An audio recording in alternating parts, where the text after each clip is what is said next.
Steelers Nation. Welcome back to your go-to source for everything black and gold. Today, we're diving deep into the latest news about our team, with an exclusive look at a situation that's got everyone talking. Now, let me just say this. Our Steelers are always pushing to get better. Every player, every coach, and every game is another step toward making this team the best it can be. And we know how much that means to you, the most passionate fans in the NFL. Before we jump in, do us a solid, smash that like button, subscribe to the channel, and make sure you're in the loop for every Steelers update. All right, let's get to it. Here's the headline. Minkah Fitzpatrick, one of the cornerstones of our defense, has been fined $11,250 by the NFL for unnecessary roughness during Week 16 against the Baltimore Ravens. Let's break it down. The play in question happened in the second quarter. Baltimore's Zay Flowers caught a pass over the middle from Lamar Jackson. Minkah, coming in hot, made the tackle, but his hand caught Flowers' face mask. That led to a 15-yard penalty, pushing the Ravens deeper into our territory. And wouldn't you know it, they capitalized on that drive with a touchdown pass to Rashad Bateman. Now, Minkah's known for his intensity.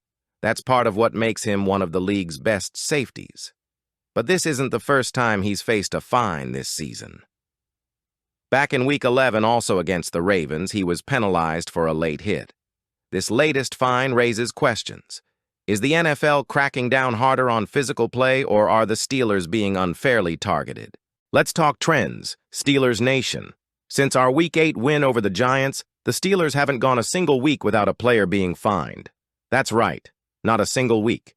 It's hard not to feel like the league is watching us a little too closely, and yet penalties and fines are part of the game, especially for a defense as aggressive as ours. But here's the thing. This kind of scrutiny can disrupt a team's rhythm. What do you think? Is the NFL being too harsh on us, or do we need to adjust our approach on the field? Drop your thoughts in the comments. We want to hear from you. And speaking of adjustments, let's address the elephant in the room. Our defense, usually the pride and backbone of this team, has been struggling. Over the last 3 games, we've lost by at least 14 points in each matchup, a streak we haven't seen since 1988. In those losses to the Eagles, Ravens, and Chiefs, we were outscored 90-40. That's not the standard we're used to, Steelers Nation. The secondary, in particular, has been a sore spot. While Joey Porter Jr. has shown promise as CB1, the overall cornerback room lacks consistency. Dante Jackson has been hit or miss, and beyond him, there's little depth to rely on. If we're going to turn this season around, this unit needs a serious upgrade. That brings us to some off-season speculation. Analysts are buzzing about the possibility of the Steelers targeting Buffalo Bills cornerback Rasul Douglas. Kurt Popejoy from Steelers Wire has called him a strong candidate for improving our secondary. Here's what you need to know. Douglas has started 13 games for the Bills this season, racking up 5 passes defended and 18 defensive stops. But he's also allowed a 75% completion rate when targeted, with a 124.1 passer rating and 3 touchdowns surrendered. At 29 years old, he's a seasoned player with a Super Bowl ring under his belt. So, what do you think? Is Rasul Douglas the right fit for Pittsburgh, or should we aim higher in free agency or the draft? Let us know in the comments, and if you've got other players on your wish list, drop those names too. Let's zoom out for a moment. The Steelers are at a critical point in the season. With the playoffs just around the corner, every game matters more than ever. Week 18 against the Bengals is our chance to stop the bleeding and get back on track. A win at Acrisure Stadium could be the momentum shift we desperately need. But here's the question. Is it just the secondary that needs fixing, or are there larger issues at play? The offense has struggled to find consistency, and our defense hasn't been its usual dominant self. How do we strike the right balance? Should we lean more on the draft to address these gaps, or is free agency the faster solution? And let's not forget the bigger picture. Minkas Fine isn't just about one play. It's a reflection of how the league views physicality in today's game. The Steelers have always been known for their hard-nosed style, but are we being penalized for playing the way we've always played? And if so, How do we adapt without losing our identity? Steelers Nation, this is where you come in. What do you think about the league's approach to fines and penalties? Do you think we're being unfairly targeted, or is this just the reality of modern football? And what about Minka? How important is he to our defense's future? All right, let's talk about George Pickens, a player who's been the talk of the town lately. After the Steelers' recent loss to the Kansas City Chiefs, Hall of Famers Terrell Owens and Shannon Sharpe didn't hold back their opinions about Pickens. Sharpe, speaking on the Nightcap podcast with former Bengals star Chad Johnson, said Pickens needs to work on controlling his emotions on the field.